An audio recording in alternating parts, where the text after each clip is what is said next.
I once believed I was stepping into someone else's storm to rescue them, never realizing that I was the one quietly drowning the entire time. When I first encountered Alina at a community fundraiser hosted in the basement of a quiet neighborhood chapel, she seemed fragile in a way that demanded attention, like a person holding their breath for far too long. Her eyes looked worn from years of invisible battles, and the two teenagers beside her, Arya, nearly 15, and Noah, just past 13, stayed so close it felt as if they feared the world might swallow them if they let go. Over coffee a few days later, her story spilled out in pieces. A former spouse described as cruel and volatile, endless court disputes, overdue bills, and a life permanently stuck in survival mode. Every instinct I had cultivated during 4 decades of living alone surged forward, convinced I had finally found something worth protecting. I told myself I could be their shelter, their stability, the calm after years of chaos. She spoke of the children's nightmares, the tension that followed them like shadows, and how their past refused to loosen its grip.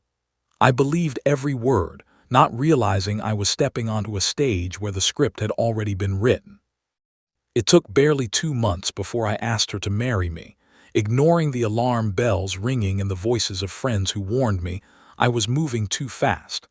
They hadn't seen how Arya stiffened whenever a door closed too loudly, or how Noah's eyes went distant whenever an argument broke out nearby.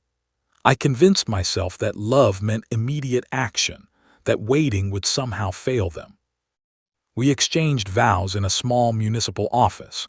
No guests, no celebration, and soon they were living in the spacious house I had once imagined filling with children of my own. Almost immediately, the requests began, each wrapped in emotional language that made refusal feel cruel.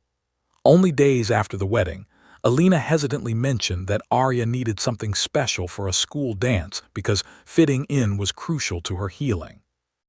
The cost barely registered until it was followed by another demand, and then another, each one framed as necessary for recovery, confidence, or safety. I watched the numbers climb while telling myself this was what family required, unaware that generosity was being mistaken for weakness. Arya's expectations grew sharper, her judgments colder, until nothing I provided ever seemed enough. If I hesitated, Alina would sigh heavily and remind me of everything her children had survived, how fragile they still were, how easily they might break if denied.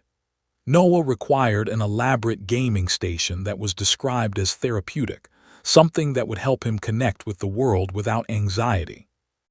I spent entire weekends assembling equipment while he watched indifferently from across the room, never offering thanks, never lifting a hand.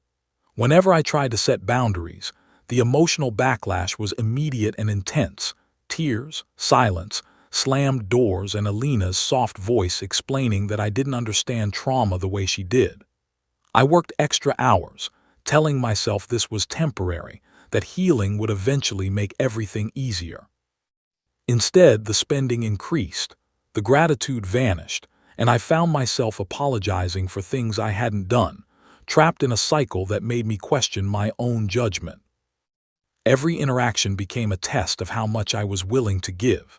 If I said no, Arya would disappear into her room and cry loudly enough to echo through the walls. Noah perfected his own method, withdrawing completely until the tension became unbearable. Alina would look at me with that same tired expression that had first drawn me in, reminding me how different my childhood had been, how privileged, how sheltered. I began taking on additional shifts to cover expenses that seemed endless: private counseling sessions, special programs, costly hobbies that appeared overnight. Despite earning well, I fell behind for the first time in my life, juggling payments and wondering how stability had slipped so far out of reach. The phrase, "you're not my real father," became a blade Arya used whenever I tried to assert myself, and every attempt to defend my position was turned into proof that I lacked compassion. I was slowly shrinking, becoming a background figure in my own home. It was the smaller moments that wore me down the most: the careless way my belongings were treated, the dismissive tone when I tried to contribute, the anniversaries forgotten while other dates were remembered with strange emotion. After nearly 3 years, something unsettling dawned on me. Nothing was improving. Their so-called healing never seemed to move forward, only sideways, repeating the same patterns with increasing confidence. I started noticing inconsistencies that felt impossible to ignore. Arya could sob uncontrollably over a canceled shopping trip, then laugh moments later on the phone as if nothing had happened.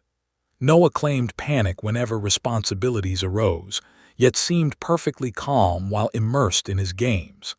These weren't the reactions of children overwhelmed by trauma. They were calculated performances, shifting instantly when no longer useful. The most revealing moment came when Arya demanded to attend a distant music festival with people I had never met.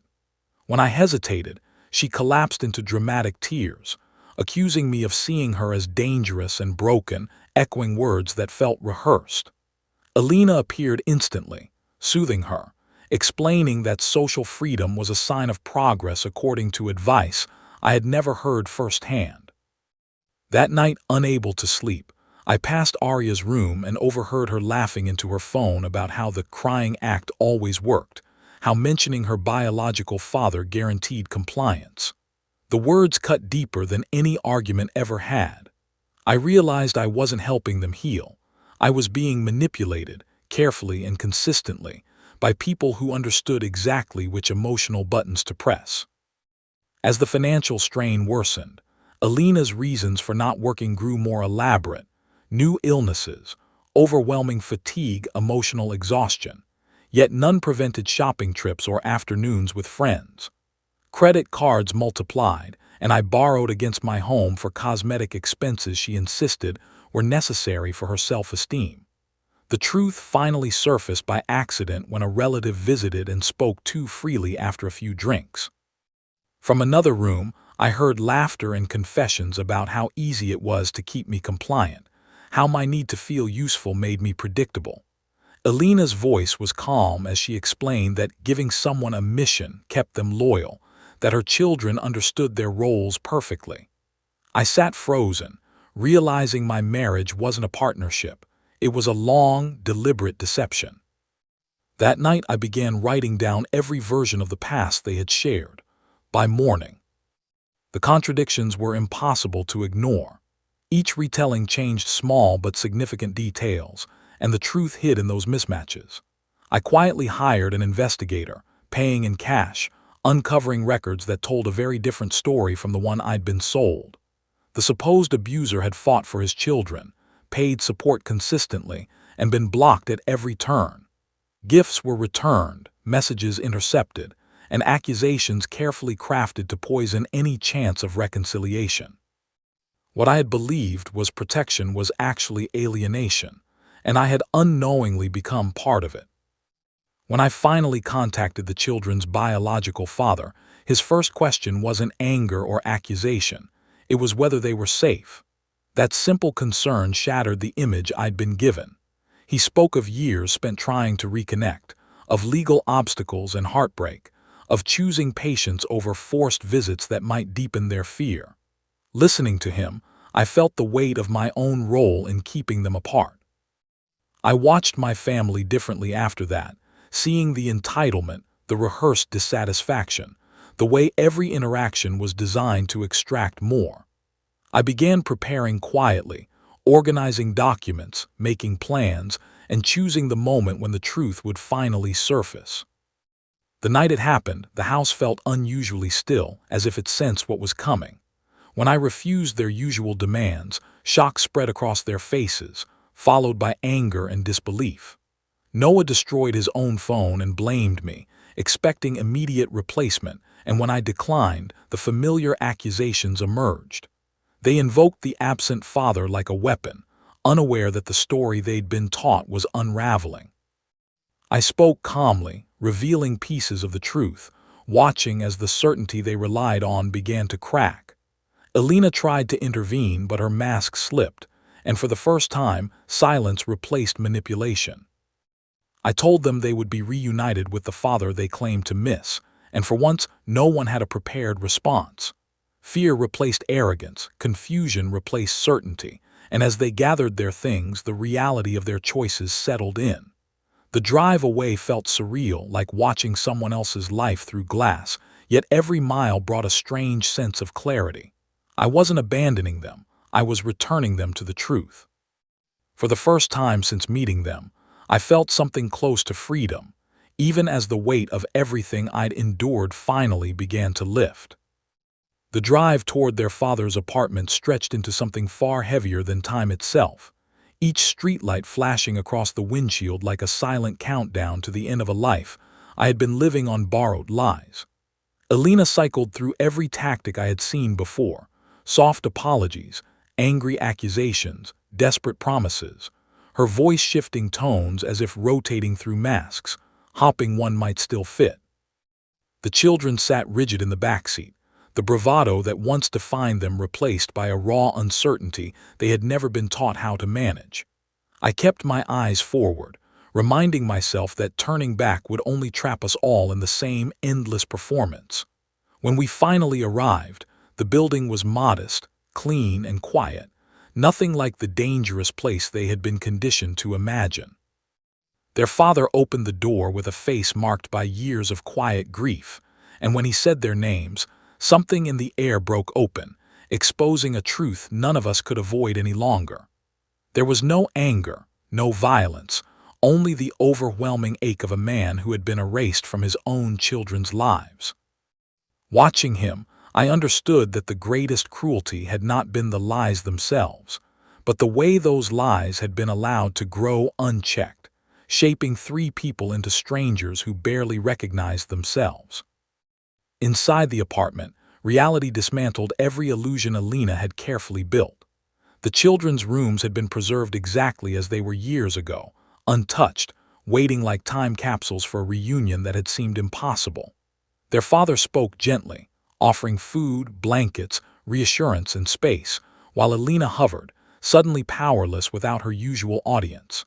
The kids couldn't meet his eyes at first, caught between the story they'd lived by and the evidence standing right in front of them. I handed over the documents I had gathered, proof of returned gifts, blocked calls, and legal efforts that had been twisted into false narratives.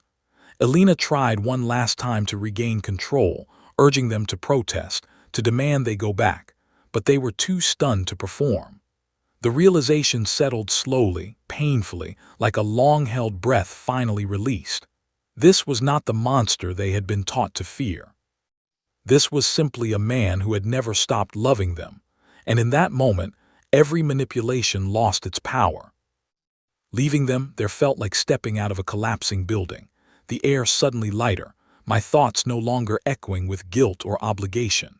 As I walked back to my car, I heard the children asking questions they had never been allowed to voice, and their father answering with a patience born from years of waiting.